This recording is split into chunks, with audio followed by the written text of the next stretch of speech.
हर रोज एक नई कहानी देखने के लिए चैनल को सब्सक्राइब करें और बेल आइकन दबाना ना भूलें। निर्मला की शादी उसके घर वालों ने छोटी सी उम्र में ही करवा दी थी। उसके पति का देहांत शादी के कुछ समय बाद ही हो गया था। निर्मला की एक बेटी थी जिसका नाम था पूजा और उसे उसने बड़े ही लाड प्यार से पाला था।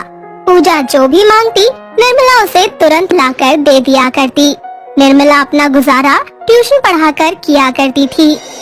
ऐसे ही एक बार निर्मला के पास अरविंद और साहिल नाम के दो कॉलेज के स्टूडेंट्स पढ़ने के लिए आया करते थे और एक दिन अरविंद साहिल से कहता है, साहिल यार मैं उसको बहुत चाहता हूँ और उसके बिना नहीं जी सकता मैं। किसको? अरे जहाँ हम रोज शाम को पढ़ने जाते हैं। तू पागल है?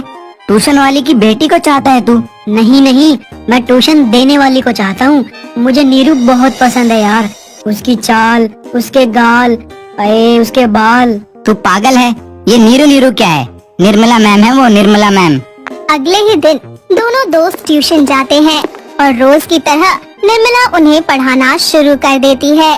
साहिल कोई बहाना करके जल्दी से घर चला जाता है और फिर अरविंद निर्मला से कहता है, मैम प्यार की कोई उम्र होती है क्या? ये कैसा सवाल हुआ? तुम जो पढ़ने आते हो उसमें ये सिलेबस नहीं है। नीरू मैं तुमको दिल ही दिल में चाहता हूँ और मैं जानता हूँ तुम भी मुझसे प्यार करती हो, अब कबूल भी कर लो। अरविंद अपने बैग से एक गुलाब निकालकर निर्मला के आगे करके कहता है, लाया हूँ मैं तुम्हारे लिए गुलाब, अब जल्दी से बता दो क्या है तुम्हारा जवाब। अगर तुम आज हाँ बोली तो कल ही उठा ले जाऊंगा तुम्हारी डोली। अगर किसी ने बीच में किए तमाशे तो लाशें बिछा दूंगा, लाशें। एक उल्टे हाथ का पड़ेगा ना तो तुम्हारी लाश बिछी नजर आएगी।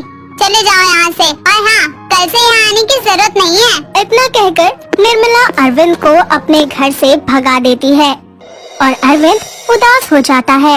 साथ ही सोच लेता है कि वो निर्मला से बदला लेकर ही रहेगा। अगले दिन वो अपने दोस्त साहिल से मिलने जाता है और साहिल उसे देखकर पूछता है, क्या हुआ बच्चू, मिल गया ना जवाब? अपनी उम्र से आधी उम्र की लड़की से प्यार करेगा तो यही होगा। इससे अच्छा तो तू पूजा को सेट कर लेता। उसकी आंखों में दिखता है कि वो तुझसे कितना प्यार करती है। तू सही कह रहा है साहिल।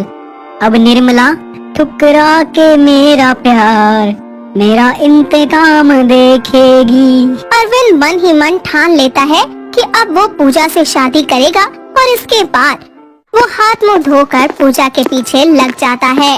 पूजा भी अरविंद को चाहती थी, जिसके बाद वो एक दिन अरविंद से कहती है, अरविंद हम दोनों एक दूसरे से बहुत प्यार करते हैं, चलो ना मेरी माँ से शादी की बात कर लो, फिर वो हमारी शादी करवा देगी। अरे पागल, तू पिक्चर नहीं देखती क्या? ये माँ बाप प्यार के दुश्मन होते हैं। एक काम करते हैं, हम शादी कर लेते हैं और फिर तुम्हारी माँ को बता देंगे। मैं शादी के बाद तुम्हारे घर पर ही रहूँगा। तुम पागल हो? घर जवाई क्यों बनोगे? आखिर तुम एक ही बेटी हो, वो अकेले कैसे रहेंगी? अरविंद और पूजा मंदिर में शादी कर लेते हैं और उसके बाद आशीर्वाद लेने के लिए निर्मला के पास जाते हैं और निर्मला उन्हें देखकर चौंक जाती है और फिर कहती है, ये सब क्या, तुम दोनों ने शादी कर ली? माँ मैं और अरविंद एक दूसरे से बहुत प्यार करते हैं, आप नहीं मानते तो हमने शादी कर ली। तुम जानती भी हो ये लड़का कैसा है, इसने। खैर अब तूने शादी कर ली है तो आशीर्वाद ले और अपने ससुराल जा। नहीं माँ, अरविंद जी बहुत अच्छे हैं, उन्होंने कहा है कि हम यहीं रहेंगे आपके पास।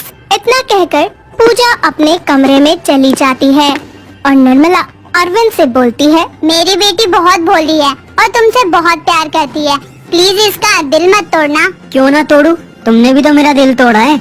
मैं आज भी बस तुमसे ही प्यार करता हूँ और तुमको मेरी होना ही होगा।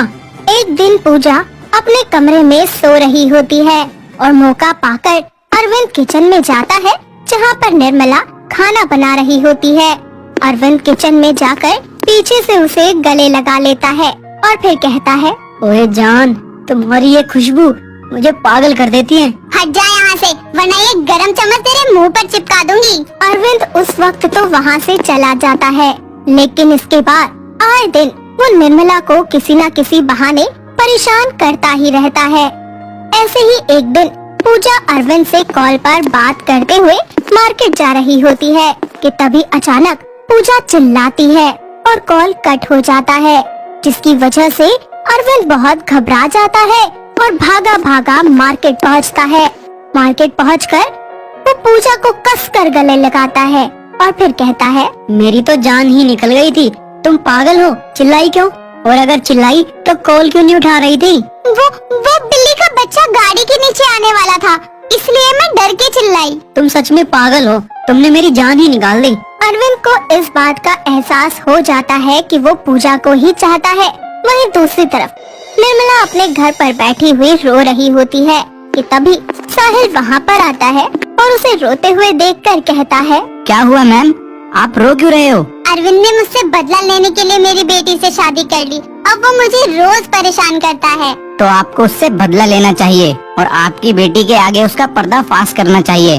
वैसे तो वो मेरा दोस्त है, पर उसकी हरकत मुझे भी पसंद नहीं आई। आखिर आपकी बेटी को भी तो पता चले कि उसका पति उसकी माँ से सेटिंग करना चाहता है। इतना कहकर साहिल वहाँ से चला जाता है और अगले दिन अरविंद अपने कमरे में अकेला बैठा हुआ सोच रहा होता है और निर्मला उसके पास आकर उसे कसकर गले लगाकर कहती है, ओ मेरी जान, जरा झप्पी पप्पी तो दे दो। ये क्या कर रही हैं आप? हटिए। जान, अभी तो सही कर रही हूँ। मुझे समझ आ गया है कि इस उम्र में मुझे कौन मिलेगा। अब तुम मिले हो तो तुमको जाने थोड़ी दूंगी। हटिए, पूजा आ जाएगी। तो आने दो ना, मैं नहीं डरती किसी से। और तुम तो मुझसे शादी करने वाले थे ना, चलो पूजा को तलाक दे दो, हम शादी कर लेते हैं। निर्मला वहाँ से चली जाती है और अब अरविंद घर में डर डर कर घूमने लगता है, जैसे कभी निर्मला घूमा करती थी। निर्मला का जब मन करता वो उसे परेशान करने लगती। ऐसे ही एक दिन जब पूजा अपने कमरे में सो रही होती है और अरविंद बाहर टीवी देख रहा होता है, तो उसका दोस्त साहिल आ जाता है, जिसे देखकर अरविंद बोलता है, अरे साहिल, तू यहाँ कैसे? वो मुझे भाभी ने बुलाया है। अच्छा, पूजा ने? रुक, अभी उसे आवाज लगाता हूँ। अरे रुक रुक, पूजा ने नहीं, नीरू भाभी ने। इतने में ही निर्मला वहाँ आती है और साहिल कहता है, भाभी, मैंने कोर्ट मैरिज की अपॉइंटमेंट ले ली है, आप दोनों चलो और शादी कर लो और पूजा को बता दो सास और दामाद की सेटिंग है। तुम दोनों पागल हो क्या? मुझे नहीं करनी कोई शादी। पर मेरी प्रीतम, तुम तो मुझसे बहुत प्यार करते थे ना, तुम पूजा की फिक्र मत करो, मैं उसे सब बता दूंगी। हम दोनों मिलकर एक पति के साथ रह लेंगे। इतने निर्मला पूजा को आवाज लगाने वाली होती ही है कि तभी अरविंद उसके पैरों में गिर जाता है और उससे बोलता है, मुझे माफ कर दो माँ जी, वो सब मेरा बचपना था। मुझे एहसास हो गया है कि मैं पूजा के बिना नहीं रह सकता। मैंने जो आपके साथ किया वो माफी के काबिल नहीं था। प्लीज पूजा को कुछ मत बताओ, वरना मैं अपनी नजरों में गिर जाऊंगा। उठ जाओ, तुमको तुम्हारी गलती का एहसास है, मेरे लिए यही बहुत है। मैं नहीं चाहती कि मेरी बेटी को ये सब पता चले और तुम लोगों का रिश्ता खराब हो। इस सब के बाद अरविंद निर्मला का माँ समान आदर करता है और पूजा को बेहद प्यार करता है और सभी लोग मिलजुल कर हंसी खुशी रहने लगते हैं। दोस्तों, अगर आपको ये कहानी पसंद आई तो इसे लाइक करें, शेयर करें और कमेंट करके बताएं कि कहानी में आपको सबसे अच्छा क्या लगा।